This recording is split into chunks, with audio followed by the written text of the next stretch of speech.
Hey Patreon, once again guys, thank you for support. I want to basically kind of give you some insight about a defense that I've been running. It's a defense I've been running for quite a long time. The Madden 23 has changed things around a little bit, so I can't run it exactly the way I like to used to. But it's still just as effective, and the pressure actually comes in. And what I like about this particular defense is that you really have a way to disguise your shells in the backside so you can confuse your opponents. So it's actually, it's going to be the 34 odd defense, and you can find this in the defense, which would be a 34. You can also find it, I think, like in the multiple D playbook. I believe that you can find this also in like the Los Angeles Raiders, Denver, Minnesota is another defense that you can find this in. The Chargers, New England, and Miami and Pitt. So there's basically about 9 different playbooks that you can get access to this formation. But we're just going to come out of the 34 and kind of go from there as far as our base defense we're going to call in this practice mode. So guys, when you're setting up this defense, the most important thing first is you want to have speed on the edges for your linebackers. So we're just going to go ahead and take a look at our linebackers really quick and put in the fastest guys we can on the edge. So right now I've got a fairly low rated guy on the edge here. This is Johnson. He's got 92 speed, so we're going to go ahead and put that guy out there.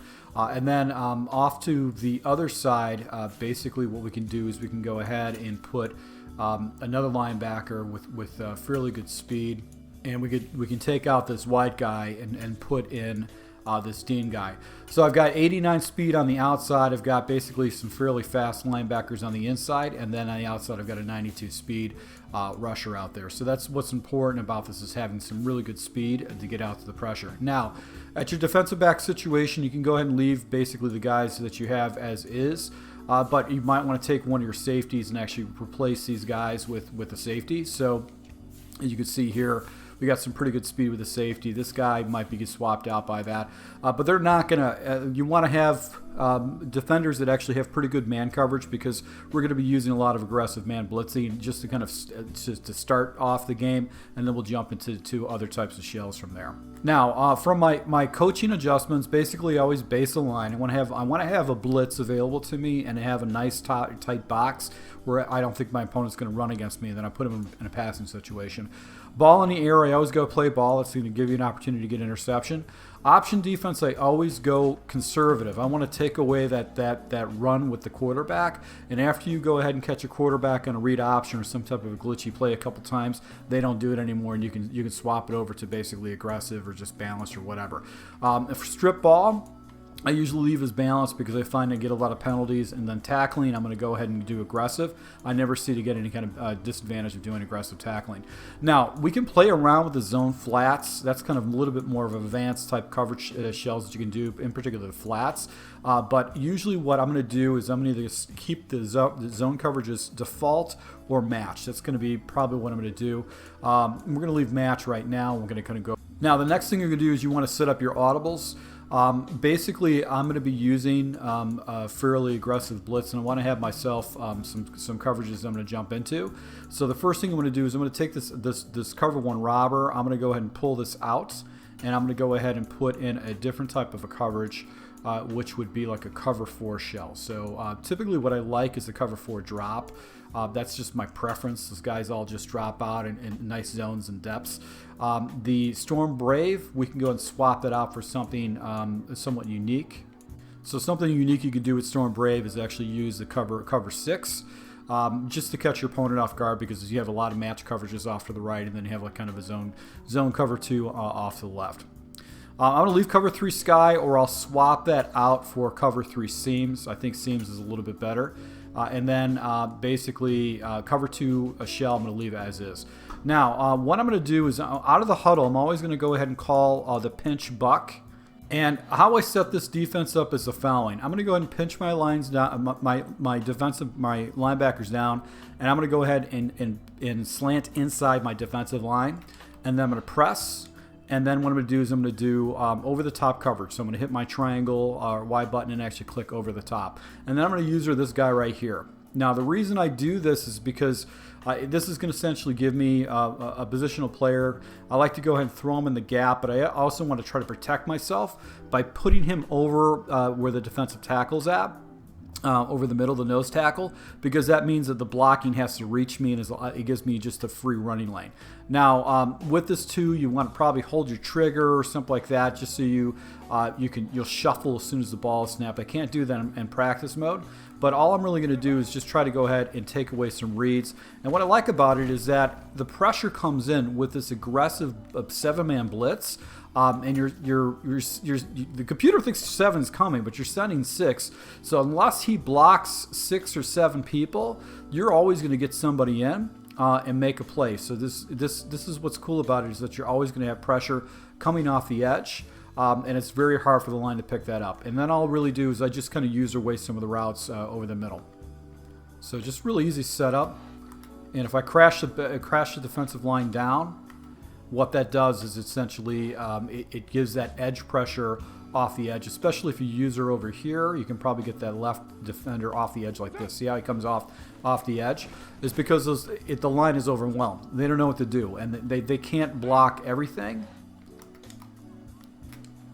And it's very simple and easy to set up. So you're always going to have this pressure. The problem is that you got to watch for safeties. That's where your weakness is. So take a look at this guy over here. See how this guy's off the line of scrimmage? That's going to be a type of situation where you're not going to be in a good situation. So my suggestion is probably go ahead and user this guy over here with the blitz when you blitz all, and then don't worry about the running back and the other guys. And you're gonna take care of the tight end and maybe go and cheat and catch where that little slot position is. So we got the pressure coming in, and you can see nowhere to go with the ball. Basically, that ball is just completely taken away. Now, this is the very interesting defense. This is something that I discovered is what really exposed this defense. And what I've discovered is that it's better to play this edge defender right here, and knowing that you have to basically go ahead and take away those fast reads over there. So let's see. I almost got to be a lucky catch right there. But that's one of the things I've noticed. If a trip set can get yourself in a lot of trouble.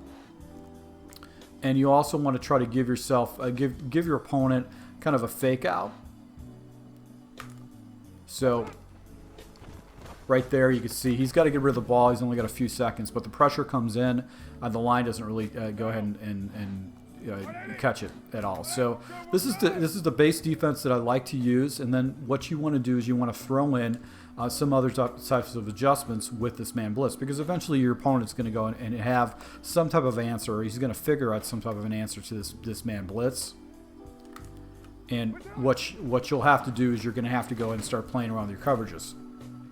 So what I like to do is just use a simple cover 4.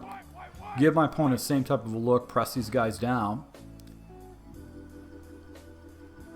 and I'll see if he can make a read. See what happens with coverage, see if he actually can make a read out to the flat or not like that. Obviously if you want to get a guy out in the flat, you can do hard flats out there, and that potentially should get someone out in the flat a little bit better. But you can see now he's got more time. So it's critical to, if you're going to use this type of a play, you use it just situational, maybe in second downs or third downs or whatever. And another thing I like to do too is I like to protect the sticks. So I protect the sticks, and these guys should fall back right at the 20-yard marker. See how these guys should be falling back right there? So they're falling back to the 20-yard marker, so that's one of the reasons why you want to do hard flats out there.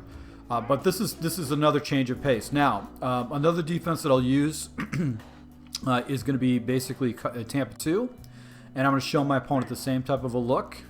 But what I'm going to do is I'm going to go ahead and basically do zone all with my guys, and this guy typically will go up into some type of a hook zone.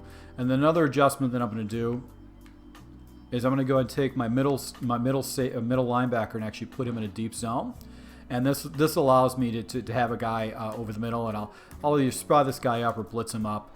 But this is just another way to go ahead and just kind of catch your opponent off guard a little bit with a cover 2 shell. I was getting a lot of stops against an opponent after he started catching on to basically my man defense. I started jumping into that and getting some stops with that. Now we still have cover 3 shell, so we can go into this shell, which essentially is a cover 3. We're going to press, and this is a matching principle, so this is going to mess your opponent up. And a good thing to do too is if you think that your opponent likes to roll out or gets out of the pocket, go ahead and take that edge blisser and put him onto a spy, and that actually will kind of catch your opponent off guard. And I just try to user my spot. You know, anytime I get myself where I give up touch or give up passing lanes is when I pull myself in my spot. So just depend on your guys. Now, here's one thing I want to point out. If you got a guy that comes out of an empty set like this, you got to get out of this defense. This defense is not good against empty sets. Even if you go ahead and man align, typically you're not going to get good presses, and usually you get burnt underneath. So my recommendation is to you know, just totally abandon this defense. Even though you know you're going to get some pressure coming in off the edge, it's going to be a very fast read.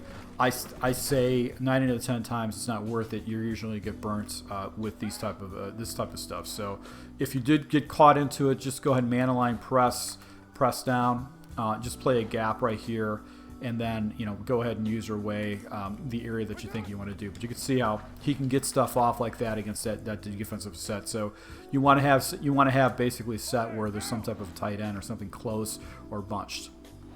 So let's take a look at the cover 3. This is once again a very simple set. Set this up. Cover 3.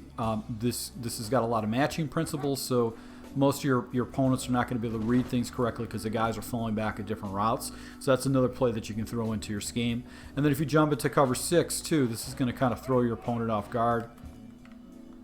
So what you can do is do something like this. You can get like a middle zone. You got all this matching principles off to the right, and then you've got a cloud flat and a deep flat over the middle. So this is going to kind of catch your opponent off guard too.